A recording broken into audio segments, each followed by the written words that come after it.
এখন জামাই ওই কইতে চাইছিলাম কি ঈদ তো আইয়ে পড়ছে। হয় এখন আমার পাঞ্জাবির সাইজ কিন্তু 44। গেল বছর আবার ওই বড় জামাই একটা দেশে 42, সেটা কিন্তু আমি গায়ে দিতে পারি নাই, সেটা মানুষের জাকাত দিয়ে দিছি। আচ্ছা আর ওই তোমার হোমন্দির হ্যাঁ।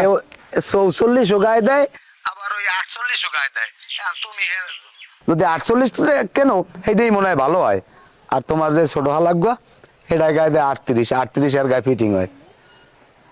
এইবার আর ওই তোমার হাওড়ির হ্যাঁ কত না হ্যারটা কই লাভ কি, হে তো আর পাঞ্জাবি গায়ে দিতে পারে না।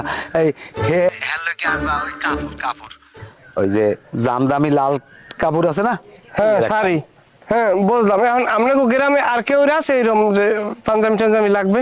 আরে না গেরাম দেহর মুখী হনো ভালো কথা।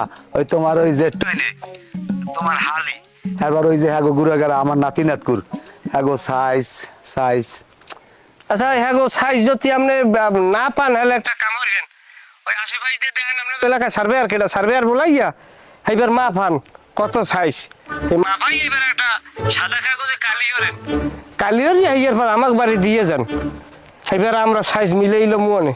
আরে বাবা তুমি কি কও না কও, আমি হিসাব করলাম যে জামাইরে আগে ভাগে যদি একটু মনে হরাই না দি, তাহলে তুমি আবার পরে মনে মনে কবা যে আমার হৌরে আমার এগুলো মনে হরাই দে না, এই জন্য মনে হরাই দিলাম। তুমি আবার মনে অন্য কিছু নিও না বাবা। না না না, অন্য কিছু নেওয়ার কোনো সুযোগ আছে? তাহলে আর কি আইয়েন, ঈদের দিন আইয়েন। হয় ঈদের আগের দিন তুমি আইও, তাহলে দিয়ে যাইও আইয়া। তাই এখন রাহি বাবা। হ্যাঁ স্যার, আর উপায় কি? আচ্ছা।